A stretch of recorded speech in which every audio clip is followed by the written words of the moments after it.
Good evening to all of you. मैं अतुल कुमार शर्मा एक नए पॉइंट के साथ आपके सामने फिर उपस्थित हूँ और आप सभी का अपने YouTube channel free chemistry by Sharma ji पर हार्दिक स्वागत और अभिनंदन करता हूँ।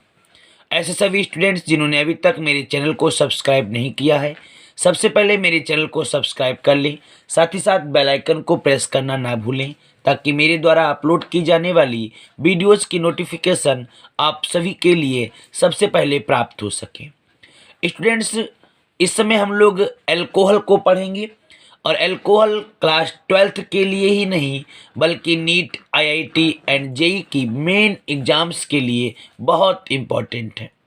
तो मैं आप सभी लोगों से कहना चाहूँगा कि कॉपी पेन ले लीजिएगा और मेरे द्वारा बताए जाने वाले पॉइंट्स को आप अपनी कॉपी पर नोट करिए ताकि आपको अल्कोहल से संबंधित सारी जानकारी प्राप्त हो सके। चलिए स्टार्ट करते हैं अल्कोहल। तो सबसे पहले हम लोग अल्कोहल्स के डिफिनीशंस पर बात करेंगे कि अल्कोहल्स होते क्या हैं। चलिए हम लोग अल्कोहल्स की डिफिनीशन को पढ़ते हैं। हमने आपके सामने अल्कोहल्स की डिफिनीशन को लिख रखा है, आइए समझते हैं। सबसे पहले हम लोगों ने अल्कोहल के डिफिनीशन को जो लिख रखा है आप देखिएगा, सामने लिखा है हाइड्रोकार्बन के हाइड्रोक्सी व्युत्पन्न अल्कोहल कहलाती है। क्या डिफिनीशन है स्टूडेंट्स? हाइड्रोकार्बन के हाइड्रोक्सी व्युत्पन्न अल्कोहल कहलाती है। आपने इससे पहले की क्लास में पढ़ा है कि हाइड्रोकार्बन क्या होते हैं। मैं बेसिक रूप में आपको बता देता हूं। ऐसे यौगिक जो कार्बन और हाइड्रोजन के संयोग से बनते हैं, जो कार्बन और हाइड्रोजन के संयोग से बनते हैं, ऐसे कंपाउंड हाइड्रोकार्बन कहलाती हैं। जैसे मैंने एल्केन को ले लिया, अब मैं क्या करता हूं, लिखा है हाइड्रोकार्बन के हाइड्रोक्सी व्युत्पन्न अल्कोहल कहलाती। आपके लिए इस एल्केन का हाइड्रोजन रिप्लेस करना है और हाइड्रोजन के स्थान पर हाइड्रोक्सी यानी OH समूह को ऐड करना है। जब आप हाइड्रोकार्बन यानी एल्केन का H हटा देंगे और उसके स्थान पर OH को ऐड कर देंगे तो जो व्युत्पन्न बनेगा, व्युत्पन्न का मतलब यौगिक, वो बच्चों आप देख रहे हैं RH को रिप्लेस कर दिया, OH को लगा दिया, क्या बना? ROH बना और ऐसे हाइड्रोक्सी व्युत्पन्न अल्कोहल कहलाती है। सारी डिफिनेशंस को आपको याद करना है। तो पहली परिभाषा क्या रही? हाइड्रोकार्बन के हाइड्रोक्सी व्युत्पन्न अल्कोहल कहलाती है। आप किसी भी हाइड्रोकार्बन को ले लीजिएगा, उसका हाइड्रोजन रिप्लेस करिएगा। आप जब हाइड्रोजन उसका रिप्लेस कर देंगे और OH को उसमें ऐड कर देंगे, बच्चों OH एक क्रियात्मक समूह है और अब आपके लिए अल्कोहल प्राप्त होगा। चलिए हम लोग दूसरी डिफिनेशन की बात करते हैं। इसके अतिरिक्त दूसरी डिफिनेशन क्या हो सकती है? आप देख रहे हैं मैंने आपके सामने दूसरी डिफिनेशन को लिख रखा है, बेकार्बनिक यौगिक। कार्बनिक यौगिक मैं पहले बता चुका हूं, यहां पर हम लोग हाइड्रोकार्बन को लेकर के बात करेंगे। तो ऐसे कंपाउंड जो कार्बन और हाइड्रोजन के योग से बनते हैं वो हाइड्रोकार्बन कहलाते हैं और ये यौगिक कार्बनिक यौगिक है। तो बे यौगिक जिसमें OH समूह, ध्यान रखना OH क्या है, ये OH एक क्रियात्मक समूह है। तो ध्यान रखना है OH समूह संतृप्त कार्बन परमाणु से सीधे जुड़ा होता है। ध्यान रखना इस डिफिनेशन को, बहुत इंपॉर्टेंट हो सकती है आपके लिए। बेकार्बनिक यौगिक जिसमें सिंगल बॉन्ड OH समूह जो कि एक क्रियात्मक समूह है, वह सीधे संतृप्त कार्बन परमाणु से जुड़ा होता है। संतृप्त कार्बन परमाणु से, ध्यान रखना बच्चों, कैसे जुड़ा होता है? संतृप्त कार्बन परमाणु से सीधे जुड़ा होता है तो अल्कोहल कहलाते हैं। आप देख रहे हैं यहां पर कार्बन को देखिएगा, 1 2 3, 3 वैलेंसी पूरी है और चौथी वैलेंसी इस OH से कंप्लीट होती है। तो ये OH सीधे इस कार्बन से जुड़ गया तो ऐसा कार्बन संतृप्त कार्बन होगा। और संतृप्त कार्बन में जो हाइब्रिडाइजेशन होता है बच्चों वो sp3 होता है। आप इसको भी ध्यान रखना। संतृप्त हाइड्रोकार्बन यानी संतृप्त कार्बन जो आप देख रहे हैं, संतृप्त कार्बन में जो हाइब्रिडाइजेशन होगा वो sp3 होगा। ऐसे यहाँ पर देखिए 1 2 और ऊपर डबल बॉन्ड 4 वैलेंसी हो गई और OH सीधे इस कार्बन से जुड़ा है तो यहाँ पर जो संकरण होगा वह sp3 संकरण होगा। तो फिर एक बार डिफिनेशन को रिपीट करता हूं। बेकार्बनिक यौगिक जिसमें सिंगल बॉन्ड OH समूह सीधे संतृप्त कार्बन परमाणु से जुड़ा होता है, तो ऐसे यौगिक एल्कोहल कहलाते हैं। एक और डिफिनेशन की बात करते हैं। डिफिनेशन है एलिफेटिक हाइड्रोकार्बन। आप सभी जानते हैं हाइड्रोकार्बन को दो पार्ट में डिवाइड किया गया है, एक एलिफेटिक और एक एरोमेटिक। तो हम लोग यहाँ पर एलिफेटिक को लेकर के बात कर रहे हैं। एलिफेटिक का मतलब होता है एक सीधी श्रृंखला। एलिफेटिक का मतलब सीधी श्रृंखला, ऐसे श्रृंखला जिसमें कार्बन एक सीधी चेन बना लेते हैं, वह एलिफेटिक कहलाते हैं। तो एलिफेटिक हाइड्रोकार्बन के हाइड्रॉक्सी व्युत्पन्न, हाइड्रॉक्सी आपको पता ही लग गया है, OH क्रियात्मक समूह अगर जुड़ा है तो हाइड्रॉक्सी कहलाता है। तो एलिफेटिक हाइड्रोकार्बन के हाइड्रॉक्सी व्युत्पन्न, एलिफेटिक हाइड्रोकार्बन के ऐसे सभी यौगिक जिसमें OH जुड़ा रहता है, वो सारे के सारे एलिफेटिक हाइड्रोकार्बन एल्कोहल कहलाते हैं। क्लियर हो गई बात। एलिफेटिक हाइड्रोकार्बन वो भी कैसे, जिनमें OH जुड़ा हुआ है, ऐसे सारे एलिफेटिक हाइड्रोकार्बन एल्कोहल कहलाते हैं। और आपको यहाँ पर भी एक बात ध्यान रखनी है कि ये जो OH क्रियात्मक समूह होगा वो सीधे एल्किल समूह से जुड़ा होगा। क्लियर। चलिए एग्जाम्पल पर चर्चा करते हैं कि इसका एग्जाम्पल क्या क्या बन सकते हैं। चलिए आइए एग्जाम्पल देखते हैं। आपको पता है आप R के रूप में किसी भी एल्किल को यूज कर सकते हैं। मेथिल यूज कर सकते हैं, एथिल यूज कर सकते हैं, प्रोपिल, ब्यूटिल, पेंटिल, आप किसी को भी यूज कर सकते हैं। तो आप करेंगे क्या, अगर आप मेथिल लेते हैं CH3 और इसमें अगर आप OH को जोड़ देते हैं तो आपको पता होगा कि ये क्या कहलाएगा, ये बच्चों कहलाता है मेथिल आगे अल्कोहल। बहुत सरल। किसी भी विषय की जानकारी अगर आपको कंप्लीट है तो निश्चित रूप से आपको कोई दिक्कत नहीं आएगी। Methyl alcohol. दूसरा मैं C2H5 लिखता हूँ, ये एथिल है, इससे मैं OH को जोड़ देता हूँ बच्चों, जो अल्कोहल बना ये आपका कहलाएगा एथिल अल्कोहल। तो दोनों एग्जाम्पल में आप देखिए, ये जो OH होगा वो सीधे कार्बन से जुड़ा होगा, और अगर सीधे कार्बन से जुड़ता है तो ध्यान रखना है हमारे पास जो कंपाउंड बन करके तैयार होगा बच्चों वह अल्कोहल होगा। तो आप एक बार इसका स्क्रीनशॉट ले लीजिएगा। मैंने काफ़ी मेहनत से आपके लिए इस डिफिनेशंस को कलेक्ट किया है, आप इसका स्क्रीनशॉट ले लें, फिर मैं आगे की बात करता हूँ। अब हम लोग बात करेंगे अल्कोहल के वर्गीकरण की। ये पार्ट भी आपके लिए बहुत इंपॉर्टेंट रहने वाला है। एक एक पॉइंट को आप बड़ा ध्यान से अपनी कॉपी पर नोट करना। तो सबसे पहले बात आती है अल्कोहल का वर्गीकरण किस आधार पर किया जाता है। तो स्टूडेंट्स मैंने आपके सामने लिख रखा है कि अल्कोहल का जो वर्गीकरण है वो दो प्रकार से हम लोग कर सकते हैं।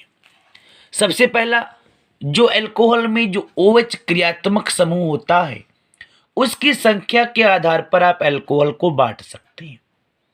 तो पहला तो अपना यही क्रम रहेगा, उपस्थित OH क्रियात्मक समूह की संख्या के आधार पर। और दूसरी बात, एक और तरीका है मैंने आपके सामने वो भी लिख रखा है, संकरण के आधार पर भी आप अल्कोहल का वर्गीकरण कर सकते हैं। तो कितने आधार पर अल्कोहल का वर्गीकरण किया जाता है, दो प्रकार से, उपस्थित OH की संख्या के आधार पर और दूसरा स्टूडेंट्स संकरण के आधार पर। चलिए हम लोग सबसे पहले स्टार्ट करते हैं। सबसे पहला प्रकार OH क्रियात्मक समूह की संख्या के आधार पर। तो OH क्रियात्मक समूह की संख्या के आधार पर अगर आपसे वर्गीकरण पूछा जाए तो तीन तरीके से वर्गीकृत हम लोग करते हैं, मोनोहाइड्रिक अल्कोहल, डाइहाइड्रिक अल्कोहल और ट्राइहाइड्रिक अल्कोहल। ट्राइहाइड्रिक में ही एक नाम और जुड़ता है स्टूडेंट्स, आप ध्यान रखना, जो नाम है बच्चों वह पॉलीहाइड्रिक है। पॉली का अर्थ आप जानते हैं, पॉली का अर्थ होता है बहुत से। पॉली का क्या अर्थ होता है स्टूडेंट्स, पॉली का अर्थ होता है बहुत से। तो जहाँ पर बहुत से हाइड्रिक, हाइड्रिक का मतलब OH से है। चलिए हम लोग पढ़ते हैं, स्टार्ट करते हैं। सबसे पहला जो अपना पार्ट है मोनोहाइड्रिक अल्कोहल। क्या होते हैं मोनोहाइड्रिक अल्कोहल, आइए समझते हैं एग्जाम्पल के साथ। क्या होते हैं मोनो का मतलब होता है एक। मोनो का मतलब एक। हाइड्रिक किसको रिप्रेजेंट कर रहा है? हाइड्रिक रिप्रेजेंट कर रहा है OH क्रियात्मक समूह को। ऐसे अल्कोहल जिसमें उपस्थित क्रियात्मक समूह सिंगल बॉन्ड OH की संख्या कितनी होती है? एक होती है। बहुत सरल तरीके से हम लोग इसको पढ़ सकते हैं। अपने सिलेबस में मोनोहाइड्रिक अल्कोहल ही अपने को पढ़ना है। तो मोनोहाइड्रिक, मोनो का मतलब एक, हाइड्रिक का मतलब OH। ऐसा अल्कोहल जिसमें उपस्थित OH क्रियात्मक समूह की संख्या एक होती है, ऐसे अल्कोहल को मोनोहाइड्रिक अल्कोहल कहते हैं। आप इसको ध्यान रखना। एग्जाम्पल क्या हो सकते हैं? जैसे मैं यहाँ पर एग्जाम्पल देता हूँ CH3OH। एक OH क्रियात्मक समूह लगा है, इसका मतलब ये मोनोहाइड्रिक अल्कोहल है और इसका नाम है बच्चों मेथिल अल्कोहल। एक और एग्जाम्पल की बात करते हैं C2H5OH। यहाँ पर भी आप OH क्रियात्मक समूह की संख्या देखिए तो एक ही है। तो ऐसा अल्कोहल जिसमें उपस्थित क्रियात्मक समूह की संख्या एक होती है और क्रियात्मक समूह भी कौन सा? Single bond OH। तो ऐसे अल्कोहल मोनोहाइड्रिक कहलाते हैं। आप मोनोहाइड्रिक अल्कोहल की डिफिनीशन भी दे सकते हैं। चलिए आगे बात करते हैं डाईहाइड्रिक अल्कोहल। डाई का मतलब आप जानते हैं, डाई का मतलब होता है स्टूडेंट्स दो। डाई का मतलब दो। हाइड्रिक किसको रिप्रेजेंट कर रहा है? OH को रिप्रेजेंट कर रहा है। तो डेफिनेशन बहुत सरल। ऐसा अल्कोहल जिसमें उपस्थित क्रियात्मक समूह सिंगल बॉन्ड OH की संख्या कितनी हो? दो हो। तो ऐसे अल्कोहल डाईहाइड्रिक अल्कोहल कहलाएंगे। जैसे मैं एक एग्जाम्पल लिखता हूँ CH2OH और उसके नीचे CH2OH। यहाँ पर OH क्रियात्मक समूह की संख्या दो है। तो जहाँ OH क्रियात्मक समूह की संख्या दो है, ऐसे अल्कोहल डाईहाइड्रिक कहलाएंगे। और स्टूडेंट्स आप इसका नाम भी ध्यान रखना, पेपर में इसका नाम पूछा भी गया है। तो इसका नाम स्टूडेंट्स ग्लाइकॉल है। क्या नाम है इसका? इसका नाम स्टूडेंट्स ग्लाइकॉल है। चलिए आगे बढ़ते हैं। Trihydric alcohol. ट्राई का मतलब स्टूडेंट्स तीन। ट्राई का मतलब तीन और हाइड्रिक किसको रिप्रेजेंट कर रहा है मैं बता। तो इसकी भी डिफिनीशन क्लियर हो गई। आप इसकी भी डिफिनीशन दे सकते हैं। ऐसा अल्कोहल जिसमें उपस्थित OH क्रियात्मक समूह की संख्या तीन होती है, वह आपके ट्राईहाइड्रिक अल्कोहल कहलाती है। क्लियर? एक बात और आपके लिए स्टूडेंट्स बता दूं, अगर OH क्रियात्मक समूह की संख्या दो से ज़्यादा है, दो से ज़्यादा है, तो उसको हम लोग पॉलीहाइड्रिक में ही काउंट करते हैं। क्लियर हो गई बात? अगर आपके OH क्रियात्मक समूह की संख्या स्टूडेंट्स दो से ज़्यादा है तो उसको हम लोग पॉलीहाइड्रिक में ही काउंट करते हैं। तो ट्राईहाइड्रिक और पॉलीहाइड्रिक का मैं एग्जाम्पल यहाँ पर बता दूँ। मैं यहाँ पर एक स्ट्रक्चर बना रहा हूँ CH2OH, उसके नीचे CHOH और उसके नीचे बच्चों फिर से CH2OH। ये जो स्ट्रक्चर आप देख रहे हैं ये एग्जाम में कई बार पूछी गई है स्टूडेंट्स और इसका नाम है ग्लिसरॉल। आप इसमें उपस्थित OH क्रियात्मक समूह की संख्या काउंट करिए तो OH क्रियात्मक समूह की संख्या दो से ज़्यादा है तो ये पॉलीहाइड्रिक भी है और तीन आप गिन सकते हैं, इसमें तीन OH हैं तो आप इसको पॉली बोलें चाहे आप इसको ट्राईहाइड्रिक बोलें। एक एग्जाम्पल स्टूडेंट्स और देते हैं। एग्जाम्पल है CH2OH, उसके नीचे CHOH, लेकिन अब यहाँ पर मैं इसका होल टेट्रा कर देता हूँ और उसके नीचे CH2OH। स्टूडेंट्स, इसका जो नाम है मैं बता दूं आपके लिए, इसका नाम सर्विटॉल है। क्या नाम है स्टूडेंट्स इसका? इसका नाम सर्विटॉल है। आप इसको भी ध्यान रखना। यहाँ पर भी OH क्रियात्मक समूह की संख्या 4, एक 5 और एक 6। तो ध्यान रखना, 2 से ज़्यादा ही अगर क्रियात्मक समूह हैं तो वो आपके ट्राईहाइड्रिक या पॉलीहाइड्रिक कहलाएंगे। तो आई होप आप यहाँ तक समझ गए होंगे कि OH क्रियात्मक समूह के आधार पर हम लोग किस तरीके से एल्कोहल्स का क्लासिफिकेशन कर सकते हैं। अब मैं आपको एक नई बात बताता हूं। आपके लिए एग्जाम में मोनोहाइड्रिक अल्कोहल से प्रश्न बनेगा। आप मोनोहाइड्रिक अल्कोहल को पढ़ेंगे। आपके सिलेबस में भी मोनोहाइड्रिक अल्कोहल दे रखा है, तो हम लोग मोनोहाइड्रिक अल्कोहल को पढ़ेंगे। आगे बात करते हैं। तो स्टूडेंट्स, मोनोहाइड्रिक अल्कोहल क्या होते हैं आप समझ चुके हैं। मोनोहाइड्रिक अल्कोहल को फिर से वर्गीकृत किया जा सकता है। तो पुनः इसका वर्गीकरण कितने पार्ट्स में होगा? तो इसका वर्गीकरण स्टूडेंट 3 पार्ट में होगा।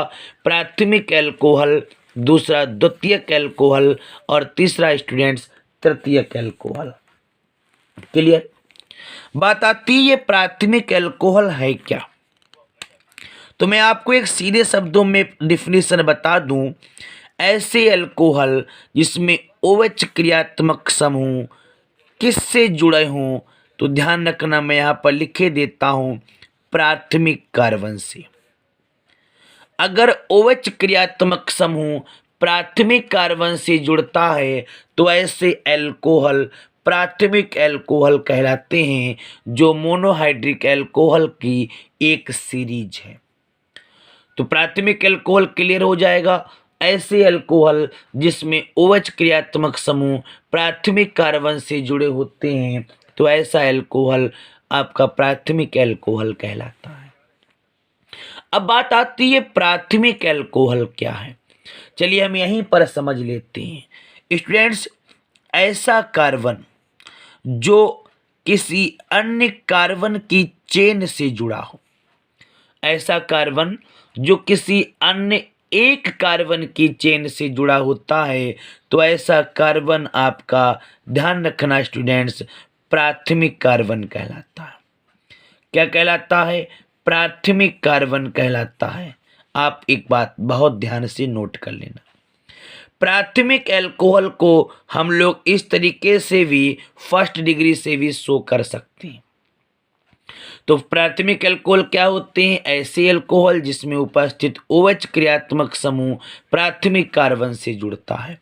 प्राथमिक कार्बन किसे कहते हैं? जिसमें कार्बन से एक और कार्बन की चेन जुड़ी रहती है। बाकी बैलेंसी आप देख लीजिएगा, 1H 2H 3 बैलेंसी पूरी हो गई। अब देखिए मैंने OH को जोड़ दिया है। तो अगर OH ऐसे कार्बन से जुड़ा है जो एक और कार्बन की चेन से जुड़ता है, तो ऐसा कार्बन प्राथमिक कार्बन कहलाता है और ऐसा अल्कोहल प्राथमिक अल्कोहल कहलाता है। द्वितीयक अल्कोहल किसे कहते हैं? तो स्टूडेंट्स, सीधी बात में बता दूं, ऐसा अल्कोहल जिसमें OH क्रियात्मक समूह किस कार्बन के साथ में जुड़ा हो, तो स्टूडेंट्स अगर OH क्रियात्मक समूह द्वितीयक कार्बन के साथ जुड़ा है, द्वितीयक कार्बन के साथ जुड़ा है, तो ऐसा अल्कोहल द्वितीयक अल्कोहल कहलाता है। और द्वितीयक अल्कोहल में आप द्वितीयक कार्बन को कैसे पहचानेंगे? तो आप देखिएगा स्टूडेंट्स, अगर कार्बन एक कार्बन की चेन के साथ जुड़ा है तो प्राथमिक होगा, और अगर 2 कार्बन की चेन के साथ में जुड़ा होगा तो ध्यान रखना है, ऐसा कार्बन आपका द्वितीयक कार्बन कहलाता है। ऐसा कार्बन स्टूडेंट्स क्या कहलाएगा? द्वितीयक कार्बन कहलाएगा। और आप इसकी बैलेंसी पूरी कर दीजिए, 1H, और अब मैं क्या जोड़ देता हूँ? OH जोड़ देता हूँ। जब अल्कोहल द्वितीयक कार्बन से जुड़ता है तो ऐसा अल्कोहल द्वितीयक अल्कोहल कहलाता है, और इसको हम लोग सेकेंड डिग्री से शो करते हैं। तृतीयक कार्बन किसे कहते हैं? बहुत ही सरल तरीके से मैं स्टूडेंट्स इसकी भी डिफिनीशन आपके लिए बता देता हूँ। ऐसा अल्कोहल जिसमें OH क्रियात्मक समूह तृतीयक कार्बन से जुड़ता है तो ऐसा अल्कोहल तृतीयक अल्कोहल कहलाता है। क्या कहलाता है? तृतीयक अल्कोहल कहलाता है और इसको थर्ड डिग्री से शो करते हैं। अब स्टूडेंट्स बात आती है तृतीयक कार्बन क्या होता है। तो जब कार्बन तीन ओर से कार्बन की चेन से जुड़ा हो तो ऐसा कार्बन आपका तृतीयक कार्बन कहलाएगा। बहुत ही सरल परिभाषा, ऐसा कार्बन जो तीन अन्य कार्बन की चेन से जुड़ा हो ऐसा कार्बन तृतीयक कार्बन कहलाएगा। और इस तृतीयक कार्बन से जब OH क्रियात्मक समूह जुड़ता है तो स्टूडेंट्स अल्कोहल आपका तृतीयक अल्कोहल कहलाता है। आप एक बार चाहें तो इसका स्क्रीनशॉट भी ले सकते हैं। मैंने आपके सामने कंप्लीट पॉइंट को नोट कर दिया है। इस लेक्चर में इतना ही। मैं जल्द ही नेक्स्ट लेक्चर में एक बार नए पॉइंट के साथ फिर उपस्थित होता हूं। तब तक के लिए आप घर पे रहिए, सेफ रहिए।